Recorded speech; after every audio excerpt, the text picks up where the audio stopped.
Sebagai penutup saya ingin bacakan beberapa bagian firman Tuhan. Ya, beberapa bagian firman Tuhan. Yang pertama adalah Markus pasal yang ke-6 ayat yang ke-53 sampai dengan ayat yang ke-56. Setibanya di seberang, Yesus dan murid-muridnya mendarat di Genesaret dan berlabuh di situ. Ketika mereka keluar dari perahu, orang segera mengenal Yesus. Seperti saudara sekarang ini mendengar akan Yesus. Maka berlari-larilah mereka ke seluruh daerah itu dan mulai mengusung orang-orang sakit di atas tilamnya kepada Yesus. Di mana saja kabarnya ia berada. Kalau Yesus, Yesus di mana? Di pasar. Semua orang sakit dibawa ke pasar. Yesus di mana? Baru di tepi danau, ya, baru mancing. Semua orang sakit dibawa ke tepi danau. Yesus di mana? Baru di bawah pohon, nyop supaya gak kepanasan. Semua orang ke sana, ya. Di mana saja kabarnya dia berada. Kemanapun dia pergi. Ke desa-desa, ke kota-kota, atau ke kampung-kampung. Orang meletakkan orang-orang sakit di pasar dan memohon kepadanya. Supaya mereka diperkenankan hanya menjamah jubahnya saja. Dan semua orang yang menjamahnya menjadi sembuh. Saudaraku, saya suka cerita ini. Entah berapa kali saya khotbahkan, entah berapa kali saya sampaikan, saya suka cerita ini. Betapa bahwa Tuhan itu tidak ingin melihat orang jalan buntu, itu tidak ingin orang melihat itu frustasi, tidak ingin melihat orang dalam keadaan tertekan, tidak ingin melihat orang dalam keadaan susah. Ya, Tuhan itu bahkan ketika orang-orang meminta, Tuhan izinkan kami menjamah jubahmu saja, ujung jubahmu saja.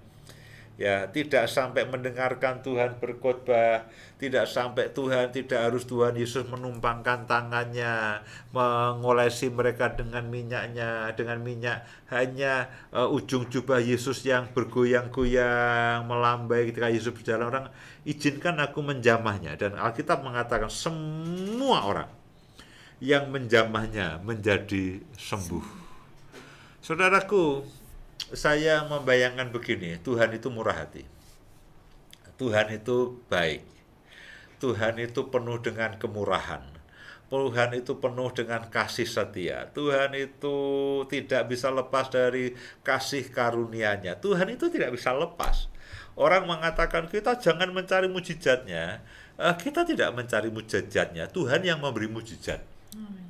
Bahwa memang setelah itu ya kita hanya jangan berhenti di mujizat. Yes. Kita harus membangun hubungan dengan Tuhan Yesus. Amen. Kita jangan hanya berhenti di mencari mujizat, tapi kita harus terus percaya kepada Yesusnya, kepada pribadinya. Tapi di satu sisi bahwa Yesus itu tidak pernah bisa menghentikan mujizat keluar dari kehidupannya, itulah yang terjadi. Alkitab mengatakan di mana saja dia berada, orang-orang yang berharap kepadanya dikatakan menjadi sembuh. Jadi saya berharap ini tidak usah dijadikan kontroversi. Kita jangan mencari mujizat, kita mencari Tuhan. Nah, ketika kita ketemu Tuhan, Tuhan itu punya mujizat. Ya, tidak bisa tidak. Ya, dan sampai sekarang saya terus mengatakan Tuhan, oke, ada bagian yang saya harus lakukan, saya pelayanan, kita bekerja, kita melakukan segala sesuatu, Tuhan memberkati, iya. Ya, campur tangan Tuhan, anugerah kesembuhan, anugerah kemurahan, itu tidak akan pernah bisa lepas dari Tuhan Yesus. Memang kita jangan berhenti di mujizatnya. Saya percaya kepada Yesus. Saya juga hidup di dalam kodrat ilahinya. Saya juga menyelesaikan akan panggilan surgawinya. Nah, ayat yang lain. Markus pasal yang ke-7, ayat yang ke-37. Ini juga ayat yang saya suka. Banyak ayat yang saya suka. Semuanya saya suka. Mereka takjub dan tercengang dan berkata, Dia, Yesus, menjadikan segala-galanya baik. Yang tuli dijadikan mendengar. Yang tuli mendengar, bukan tuli melihat ya. Yang tuli mendengar. Yang buta melihat. Yang bisu Ya, dijadikannya apa? Berkata-kata. Alkitab mengatakan dia menjadikan segala-galanya baik. Nah, inilah alasan kenapa kita bisa bernafas lega. Ibarat mobil kita hampir mogok, lalu ketemu bengkel. Di situ dikatakan mengatasi segala macam kerusakan. Wah, itu lega, saudaraku. Ya, itu bengkel segala merek mengatasi segala kerusakan yang ada di mobil, mulai dari AC tidak dingin, ban tidak ada anginnya, mesin mogok, dia komplit semuanya. Begitu kita melihat, kita bisa melega. Oke, ini yang saya butuhkan. Nah, Tuhan Yesus yang saya dan saudara sembah, Alkitab mengatakan bahwa dia menjadikan segala-galanya baik.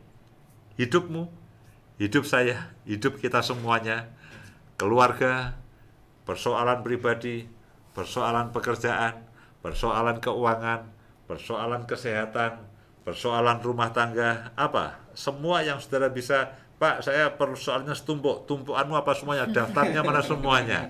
Nah, Alkitab mengatakan, dia akan menolong. Amin. Yang pertama, saya ingin nasihatkan, kalau saudara punya masalah, Alkitab mengatakan sadarlah. Iya Tuhan, salahku apa? Harus sadar. Yang kedua, saudara harus kembali kepada Tuhan. Ya, milikilah pikiran Kristus. Bacalah firman Tuhan. Lalu yang berikutnya, bertobat, kembali kepada Tuhan. Niscaya dia menjadikan segala-galanya baik. Puji Tuhan. Amin.